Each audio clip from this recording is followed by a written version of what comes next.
வணக்கம். இந்த வீடியோவில் நீங்கள் பார்க்குறது ஒரு 2 ஹெச்பி பம்புங்க. இந்த 2 ஹெச்பி பம்பு வந்து தர்மபுரி பக்கத்தில் ஒரு கிராமத்தில் நாங்கள் கிணற்றுக்கு போட்டு கொடுத்துருக்குறோம். திறந்த வெளி கிணற்றுக்காக போட்டு கொடுத்துருக்குற வெறும் 2 ஹெச்பி பம்பு. இந்த கிணறு வந்து 36 அடி ஆழம் உள்ளதாக இருக்குது. தண்ணி வந்து ஒரு 6 அடி 7 அடி இருக்குது. அந்த 7 அடியில் பக்கத்துலேயே அவங்களுக்கு வந்து ஒரு 120 மீட்டர் தூரத்தில் ஒரு 370 அடின்னு வச்சுக்கோங்களேன், அவ்வளோ தூரத்தில் அவங்களுடைய வீடு இருக்குது. அந்த வீட்டிலேயே இந்த சோலார் கண்ட்ரோல் யூனிட்டு, சோலாருக்குரிய பேனல்ஸு எல்லாமே வச்சுருக்கோம். இங்கேருந்து 370 அடி ப்ளஸ் கீழே ஒரு 36 அடி, ஒரு 400 அடி தூரத்துக்கு இந்த வயரை கொண்டு வந்து அதிலேருந்து சோலார் பம்பிங் போட்டு கொடுத்துருக்கோம். கொஞ்சம் கூட மின்சார சக்தி குறைவில்லாமல் நல்லா முழுமையாக வருது. இதுக்கு பேட்ரியெல்லாம் தேவையில்லைங்க. நிறைய பேர் கேட்குறாங்க, இது சோலார் பம்புக்கு பேட்ரி போடணுமான்னு. பேட்ரியே போட வேண்டியதில்லைங்க. சோலார் பேனல்லேருந்து நேரடியாக கரண்ட்டை வந்து நம்ம 3 பேஸ் கரண்ட்டாக மாற்றுறதுக்குனே தனியாக ஒரு கண்ட்ரோல் யூனிட் இருக்குது. அந்த கண்ட்ரோல் யூனிட் மூலிமா நம்ம பம்பு கொடுக்குறோம். வீட்டு மாடியில் ஆஸ்பெஸ்டாஸ் ஷீட்டு போட்டிருக்காங்க, சிமெண்ட் ஷீட்டு. அந்த சிமெண்ட் ஷீட்டை பொத்து விட்டு உள்ளே கீழே போகிற லைன்லேருந்து நம்ம ஆங்கிள் போட்டு நல்லா ஸ்ட்ராங்காக காற்றுக்கு எதுக்கும் இது பண்ணாமல் ரொம்ப அருமையாக ஸ்ட்ரக்சர் ரெடி பண்ணி அதில் வந்து பார்த்திங்கன்னா இவங்க வீட்டில் வந்து வடக்கு பக்கம் தாழ்வாகவும் தெற்கு பக்கம் வந்து உயர்வாகவும் இருக்குது. அந்த மாதிரி இருந்துச்சுன்னா சூரிய சக்தியை நம்மளால் முழுமையான அளவுக்கு பிடிக்க முடியாது. அதனால் அந்த ஸ்ட்ரக்சரை மாற்றி போட்டு மறுபடியும் தெற்கு பக்கமாக இறங்கி இருக்கிற மாதிரி போட்டோடனே முழுமையான அளவுக்கு தண்ணி நல்லா வருதுங்க. ஒரு 1.5 இன்ச்சு குழாயில் ஒரு நிமிஷத்துக்கு பார்த்திங்கன்னா ஒரு 160 லிட்டர் அந்த அளவுக்கு தண்ணி நல்லா பாசனம் இருக்குது.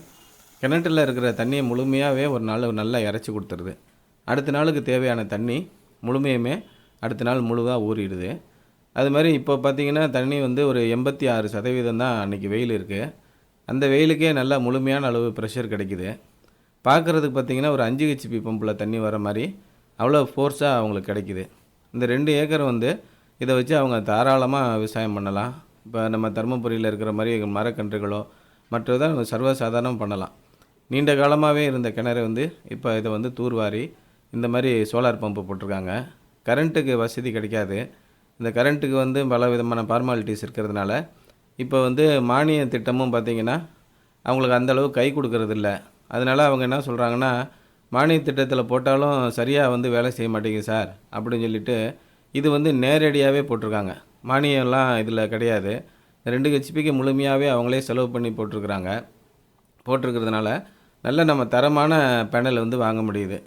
அப்போது ஒரு 25 வருஷம் ஆனாலும் நிச்சயமாக இந்த பேனலில் எந்த விதமான பிரச்சனையும் வராதுங்க. நம்ம இது வரைக்கும் இந்த 10 வருஷமாக நம்ம பண்ணிக்கிட்டு இருக்க எல்லாமே ரொம்ப அருமையாக ஓடிக்கிட்டுருக்கு.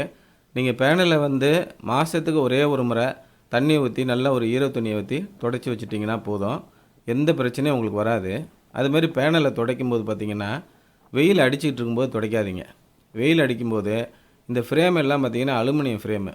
இந்த அலுமினியம் ஃப்ரேமில் சர்க்குலேட்டிங் கரண்ட்டு அப்படின்னு சொல்லிட்டு ஒரு சுழற்சி கரண்ட்டு வந்துக்கிட்டே இருக்கும், சுழற்சி மின்சாரம். அது வந்து உங்களுக்கு கையில் விருன்னு ஏறும். சில பேர் வந்து உடம்பு கொஞ்சம் வீக்கானவங்களுக்கு வந்து ஷாக் அடிக்கும்.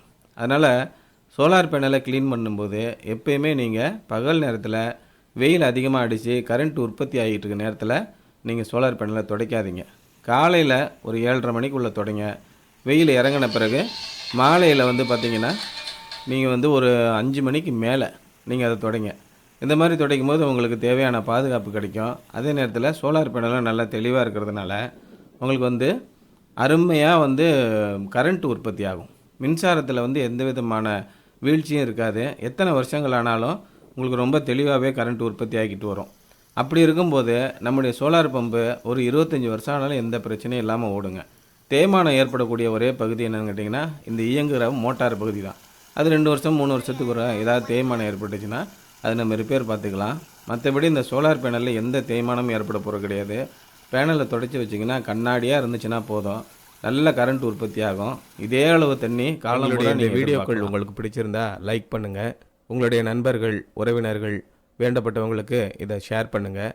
அதே மாதிரி கீழே அந்த சிவப்பு கலரில் சப்ஸ்கிரைப் அப்படின்னு ஒரு பட்டன் இருக்குது, அதை கிளிக் பண்ணி வைங்க.